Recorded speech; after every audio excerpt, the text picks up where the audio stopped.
Journey very special అండి. ఎందుకంటే నాకు నా ఫ్యామిలీ ఎంత సపోర్ట్ చేసినా అది చూశాను. అండ్ ఫ్యామిలీ పక్కన పెడితే నాకు కళ్యాణ్ గారి వెరీ స్పెషల్ టు మీ అండి. ఎందుకంటే నాకు ఒక ప్రాపర్ గైడెన్స్, ప్రాపర్ ఛానల్ చూపించాను కదా. ఈ పర్టికులర్ ప్లేస్ వెళ్తే నువ్వు యాక్టింగ్ కోర్స్ చేయొచ్చు అండ్ 3 చోట్ల పంపించాను. ఒకటి వైజాగ్ సత్యనారాయణ గారి దగ్గర, తర్వాత బాంబే బ్యారిజాన్ గారి దగ్గర, తర్వాత హైదరాబాద్లో అరుణ బిష్ణు గారి దగ్గర పంపించాను. సో ఒక పర్టికులర్ ట్రైనింగ్ అయితే ఇచ్చాను. అండ్ అలాగే నన్ను గైడ్ చేసుకుని వచ్చాను. ఈ పర్టికులర్ మార్షల్ ఆర్ట్స్ నేర్చుకో అండ్ అలాగే ఈ పర్టికులర్ డ్యాన్స్ ఫామ్ నేర్చుకో అని చెప్పి నన్ను ప్రాపర్ గైడ్ చేశాను. అంటే ఆయనకి ఎలాగైతే మిస్ అయిందో ఆ గైడెన్స్, ఆయనకి ఎలాగైతే దొరికిన తర్వాత పెద్దమైన తర్వాత అదే గైడెన్స్ నాకు ఇచ్చారు. So I'm very grateful for the fact. And ఈ 10 yearsలో ఐ లెర్న్డ్ అలాట్ అండి. More than anything the learning experience I have is very very important for me. చాలా ఇష్టం how to judge a film, how to make a film అని చెప్పి చాలా వరకు ఇన్నసెంట్గా behave చేసేవాడిని. ఇంత ముందర ఎలా పడితే అలా చేసేవాడిని. ఇప్పుడు కాస్త బాధ్యత and thought of conviction towards doing a film and doing character. మా పెద్దమావ దగ్గర నుంచి డిటర్మినేషన్ అండి. ఎట్టి పరిస్థితుల్లో ఏదేమైనా కానీ అది వదులుకోకుండా దాని వెనకాల తిరుగుతూ దాని వెనకాల ఎలాగైనా సాధించాలని చెప్పి చిన్నప్పటితో నేర్చుకున్నాను. మా కళ్యాణ్ దగ్గర కమిట్మెంట్, ఒక పని తీసుకున్నామంటే దాని తగ్గట్టు దాని మీద అవసరమైన కమిట్మెంట్ తీసుకొని దాని తగ్గట్టు మేము పనిచేసాను. సో ఆ కమిట్మెంట్ అనేది మా కళ్యాణ్ నేర్పించారు. అండ్ మా మా దగ్గర అయితే నవ్వు, అంటే ఏ సిచ్యువేషన్ వచ్చినా కానీ ఎలాగైనా కానీ నవ్వుతూ ఎదిరించు, ఎలాగైనా నవ్వుతూ హ్యాపీగా చూసుకో, అది ఎలాంటి సిచ్యువేషన్ అసలు ఈజీ అయిపోతుందని చెప్పి. సో ఇందాక ఇలాంటి రాదు మా ముగ్గురు బాగా నన్ను గైడ్ చేశారు. బేసిక్లీ నాకు చిన్నప్పటి నుంచి ఆయన దగ్గర పెరిగానండి. ఆల్మోస్ట్ నాకు మా మదర్ మార్కెట్కి వెళ్ళినా, మా మదర్ డ్యాన్స్ క్లాస్కి వెళ్ళినా, మా మమ్మీ నన్ను కళ్యాణ్ దగ్గర పెట్టేసి వెళ్ళిపోయేది. సో ఆయన నాకు దగ్గర నుండి నాకు నేర్పించిన చదువు దగ్గర నుంచి పక్కన పెడితే how to not to give up అండి. అంటే చిన్నప్పుడు ఒక చిన్న ఎగ్జాంపుల్ అండి. నేను చిన్నప్పుడు టెన్నిస్ ఆడేవాడిని. టెన్నిస్ ఆడినప్పుడు ఒక టోర్నమెంట్లో ఓడిపోయాను. దిగులుగా ఇంటికి వచ్చాను. ఏరా ఏమైంది అన్నాడు. మా ఇలా టెన్నిస్ టోర్నమెంట్లో ఆడాను, ఓడిపోయానంటే నేను నెక్స్ట్ టోర్నమెంట్ ఆడను, అసలు నాకు చిరాకు వచ్చేసిన, అసలు టెన్నిస్ ఎవరు ఆడతారు అని చెప్పి నేను కోపడ్డా. అరే నాన్న అలా కోపడకు, టోర్నమెంట్ ట్రై చేయి, try to give your best, ఏది వచ్చినా కానీ తీసుకో. సో అలాగా సరే అని చెప్పి మావయ్య చెప్తారని చెప్పి సరే అని వెళ్ళిపోయా. వెళ్ళిన తర్వాత tournament గెలిచా.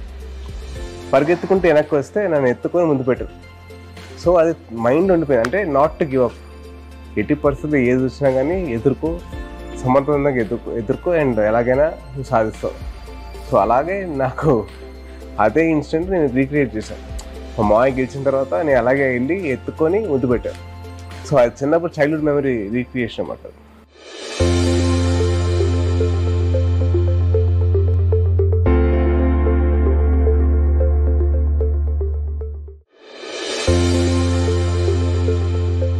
Frankly speaking, more than experience అంటే it was me living in that moment అండి.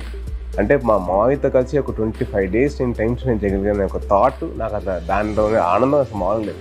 అంటే ఒక ఫోటో తీసుకురావడం కూడా నాకు ఆలోచన లేదు. ఎందుకంటే మా మావయ్యతో పాటు అక్కడ ఉన్నాను, ఒకే ఫేమ్లో ఉన్నాను. నేను ఒకటే చెప్పుకుంటా, అవును రాబాయ్ నేను కళ్యాణ్ గారితో సినిమా చేశాను, మీరు చేశారా, మీరు చేయగలిగారా, ఆ థాట్ వచ్చేసింది నాకు. సో ఒక చిన్న గర్వం, ఒక చిన్న నాది, నా ఒక్కరికే దొరికింది నాకు చిన్న ఆనందం. సో అది I did my best and I'm sure. అంటే ఒక గురువుకి గురుదక్షిణ ఇచ్చేంత రేంజ్కి ఎదిగానంటే మామూలు విషయం కదా. అండ్ ఆ అదృష్టం దొరికింది నాకు. I'm very grateful to God అండి, నాకు అదృష్టం కల్పించారు. అండ్ అలాగే మా గురువు గారికి ఆయనతో పాటు నేను యాక్ట్ చేశాను. ఇంకేం కావాలండి, అది బెస్ట్ గిఫ్ట్ కదండి. చాలా గర్వంగా ఉందండి. అంటే ఆయన ఏవైతే శాఖలు ఆయన ఇచ్చారో ఆయనకి ఇష్టమైన శాఖలు, అంటే పంచాయతీ రాజ్ కానివ్వండి, అలాగే పర్యావరణం కానివ్వండి, అలాగే సైన్స్ అండ్ డెవలప్మెంట్ కానివ్వండి, ఎన్విరాన్మెంట్ కానివ్వండి, ఆయనకి ఇష్టం అనమాట. సో డెఫినెట్లీ అవి ఎంతవరకు ఆయన ప్రేమిస్తారంటే ఆయన చదివే పుస్తకాల్లో కానివ్వండి, ఆయన చేసే పనుల్లో కానివ్వండి, ఇవన్నీ ఇన్కల్కేట్ ఉంటాయి. అండ్ ఆల్సో పర్టికులర్ ఆయన ఇంట్రో సాంగ్స్ తీసుకుంటే ఎక్కడో చోట they always have something to do with environment కానివ్వండి, అండ్ అలాగే సైన్స్ అండ్ డెవలప్మెంట్ గురించి కానివ్వండి, అండ్ ఆల్సో లైక్ పంచాయతీ గురించి కానివ్వండి, ఆయన ఎక్కడో ఇన్కల్కేట్ చేసుకుంటూ వెళ్ళిపోయారు. ఇది అవసరం లేదా అని చెప్పి చెప్పుకుంటూ వెళ్ళిపోయారు. అండ్ అలాగే ఆయన సినిమాల్లో చాలా వరకు విలేజ్ బ్యాక్ డ్రాప్లో ఉండే సినిమాలు కొన్ని ఉన్నాయి. సో దాంట్లో ఆయన డైలాగ్స్ ఈ గాలి ఈ నేల కానీ ఇది అందరిది సమానం అని చెప్పి ఆయన చెప్తుంటారు. నేల, నీరు, నిప్పు, గాలి, ఆకాశం ఇవన్నీ అందరివి. నీ అప్పసొత్తు కాదు, నీ సార్ అప్పసొత్తు కాదు. అర్థమైందా? ఆయన ఐడియాలజీ ప్రకారంగా ఇచ్చారేమో అని చెప్పి అనిపించింది. And I feel that he is doing a very very good job అండి. సార్ ఒకటి I want to request to all the audience and all the people that for watching this video, దయచేసి మీరందరూ helmet ధరించండి. Bike ride చేసినప్పుడు please వేరే helmet. That is because నేను suffer అయ్యాను, నా ఎంత సఫర్ అయ్యాను నేను తెలుసు కాబట్టి నేను చెప్తున్నాను మీకు. దయచేసి అందరూ హెల్మెట్లు వేసుకోండి. కార్ తోలే వాళ్ళు సీట్ బెల్ట్ మాత్రం పక్కాగా వేసుకోండి ప్లీజ్. మీ మొత్తం మీ ఫ్యామిలీ అందరూ మీకోసం వెయిట్ చేస్తాం, ఎదురు చూస్తూ ఉంటాం. అండ్ సెకండ్ వచ్చేసరికి అబ్యూస్ అండి, చైల్డ్ అబ్యూస్. అంటే మా ఫ్యామిలీ మీద చాలామంది అబ్యూస్ చేశారు. కానీ ఆ టైంకి మా కళ్యాణ ఆశయం గొప్పది, ఆయన ఆలోచన గొప్పది కాబట్టి ఆయన ఏమొచ్చినా కానీ ఆయన ఎదుర్కొంటున్నారు. అట్ ద సేమ్ టైం ఒక ఫ్యామిలీలో మెంబర్ లాగా నా బాధ్యత కాబట్టి నేను వాళ్ళు చెప్పి నేను చూసుకుంటా, నేను ఉంటా, నేను ఎదుర్కొంటా, ఎవరు వస్తారండి అని చెప్పి నా ఫీలింగ్ అన్నమాట. సో ఎవరన్నా వస్తారేమో అని చెప్పి చిన్న పక్కన పెడితే నేను ఉన్నాను అని చెప్పి ఒక ధైర్యం ఇచ్చాను. So at the same time చిన్నపిల్లల మీద జోకులు ఏంటండి, చిన్నపిల్లల మీద అబ్యూస్ చేయడం ఏంటి, ఎంత దారుణంగా ఉంటుంది. అంటే ఒక పేరెంట్కి అర్థమవుతుంది ఆ బాధ. మా ఫ్యామిలీలో అయింది కాబట్టి నాకు ఆ బాధ అర్థమైంది. ఒక చిన్న పాప మీద కమెంట్ చేసి ఇవ్వడం, నేను ఎందుకు రియాక్ట్ అయ్యానంటే ఆ బాధ నాకు తెలుసు.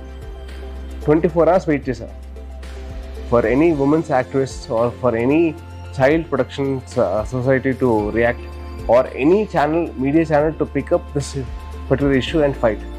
ఎవరు ఒక్కరు కూడా రాలేదండి. అంటే ఏముంది జోకే కదా అని చెప్పి అందరూ అనుకుంటారు, బట్ అన్నిటినీ ఈజీగా చేస్తారు and making it very normalize చేస్తారు. Jokes child abuse is something which is not even a funny thing or a joke. It's a very serious offence. And I really want the internet users or the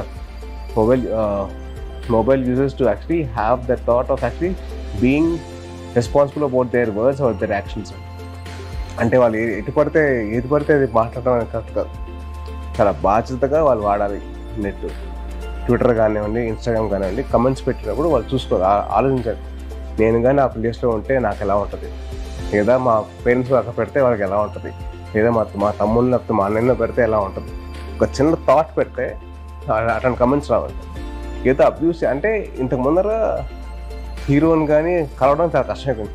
ఇప్పుడు చాలా easy access ఉంది social media ద్వారా.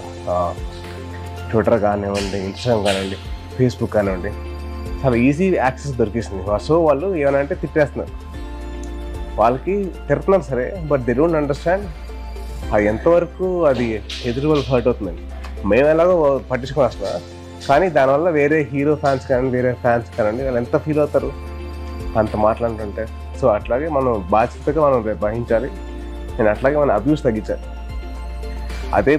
అదేం చేయాలంటే అదే ప్లేస్లో మిమ్మల్ని కానీ, మీ పేరెంట్స్ కానీ, మీ అన్న చెల్లెలు కానీ, మీ అక్క తమ్ముళ్ళని కానీ మీరు ఊహించుకుంటే మీరు ఆ మాట అంటారు. ఒక చిన్న బేసిక్ థాట్ పెడితే మీరు అటువంటి మాటలు మాట్లాడరు. So my only request is, మీరు అనే ముందర మీరు ఎందుకు అంటున్నారో ఒకసారి ఆలోచించి మీరు అనండి, పర్లేదు. బట్ ప్లీజ్ ఎటువంటి హార్ష్ స్టేషన్ తీసుకునేలాగా మమ్మల్ని చేయనివ్వకండి. అండ్ అలాగే పోలీస్ వాళ్ళని తీసుకునేలాగా చేయకండి ప్లీజ్. దయచేసి it's a request from hero to all the fans and to all the movie lovers and to all the audiences, please don't get into abuses. It's all right, బాగాలేదండి.